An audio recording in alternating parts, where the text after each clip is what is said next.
You are listening to Win on KZKO. Check them out every Monday from 4 to 5 p.m. Mountain Time. Only on KZKO The Vibe. And now, World Improv Network proudly presents Community Court.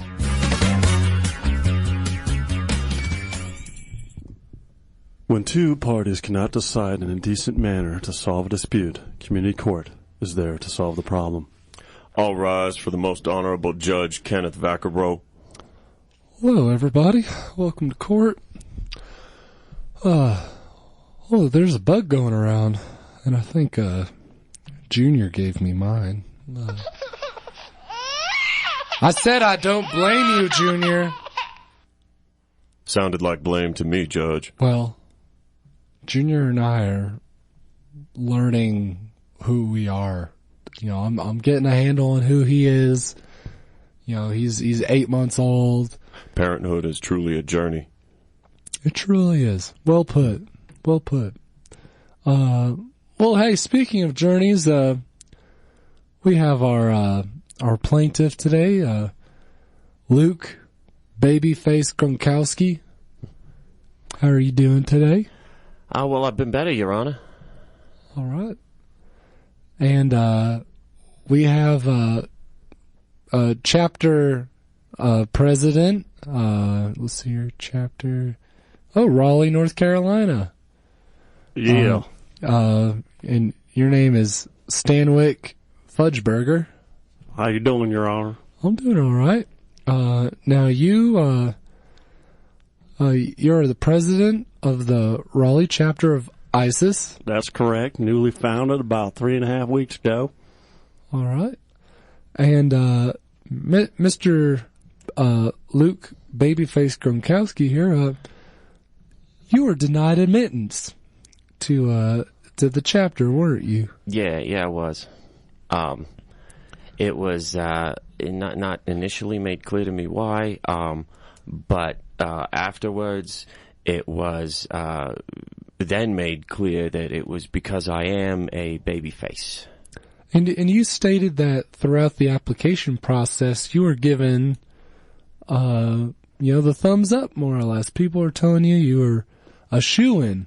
Yes, I was. I scored very highly on all the entrance exams. My Arabic is perfect. Well, at least, as well as it can be for a non-native speaker. But I'm very proud of my skills. I'm well acquainted with the Quran, and my zealotry is off the charts. All right, and Mr. Fudgeberger, if this is indeed the case, and I'm looking at some forms here that actually have notes from you and other chapter members, saying, giving Mr. Gronkowski here high marks. So, could you please explain yourself as to why you denied admittance to your chapter? Well, to get into the Raleigh chapter of ISIS ain't easy. It's in a very elite program. We won't take the best. And yeah, Luke, he seemed on paper to be the perfect candidate to join the chapter. But as we was going down through the elimination process, things weren't appearing to be what we thought they was originally. And what do you mean by that? Well, there's a 2 to 3 week journey out in the woods that you have to do. You have to be able to survive. You have to be able to attack rabbit holes. You got to be able to catch badger, and you got to be able to skin wild animals and eat them yourself without any fire, right? Which normally Luke did pretty good with that. Well, you're supposed to cook the animals without fire? Yes. You're supposed to use nothing but a magnifying glass. Oh. Your Honor, if I may, I'd like to submit my results from that test into evidence. And I'd like to point out that I took on extra difficulties for myself by starting completely naked and with no supplies. And by the end of the 3 weeks, I was cloaked in 3 layers of rabbit and squirrel furs. I had fashioned a tool belt and various implements of, a natural nature. Homemade axes and knives. And, objection, Your Honor. The objection. Well, okay. Well, first of all, you don't need to get too excited. I mean, we're all, but all right, yeah, objection. No, I talked a while. It's only fair. Well, Your Honor, first of all, he broke the first rule of being a good Muslim. He was naked in the forest. You can't be out there naked like a jaybird to the rest of nature out there. That's not fair. It's an indecent exposure. Okay? Extraordinary times call for extraordinary measures. But we hold a higher standard. We are the Rolex standard of ISIS chapters in the United States, okay? We want to keep that standard level really high. So what if someone would, like a squirrel, one of them squirrels you done killed, what if one of them family members would have got a picture of you, maybe tweeted something, or shot a YouTube video and saw you out there in the forest naked? That would have ruined our reputation big time if we would have taken you into our chapter. Mr. Fudgeberger, I'm not an amateur. I would not have allowed that to happen. Yeah, but that's what everybody... didn't happen. Well, that's what everybody thinks, right? But people don't realize when there's open mics like the president last year talking, to the Russian president and stuff like that. These things happen, and people think they're crossing their I's and dotting their T's. Well, Mr. Fudgeberger, conjecture aside, I'm looking at the evaluation sheets here, and, Mr. Gronkowski brings up a good point. He excelled at the challenges put in front of him. So, please, sir, explain. Just admit it, Mr. Fudgeberger. It's because I can't grow a beard. That's exactly... Well, we hold the right to use final discretion on whether or not what candidates goes on through the process and becomes a full-fledged ISIS member here in North Carolina. So, not only did he start off bad by going to the forest butt naked, right, and showing himself to all them squirrels and beavers out there, but also... by the time the third week was done, he should have had a full-grown Fu Manchu or full beard down to his navel, and he had no such fur or hair at all. This is follicular discrimination. Well, is what it is. We reserve that right. This is a private club. This is not vehicular? Follicular? Like follicule. Yeah. So baby faces are completely unacceptable because when we need to do recruiting videos, we can't put them in the video. All right. No, I promise, Junior, you will grow a beard. See, Junior understands. He wants to join one day, and if he doesn't get no hair, that's going to ruin it. Well, I won't let him. Your Honor, I'm sorry, you just can't say that to him. You shouldn't make promises.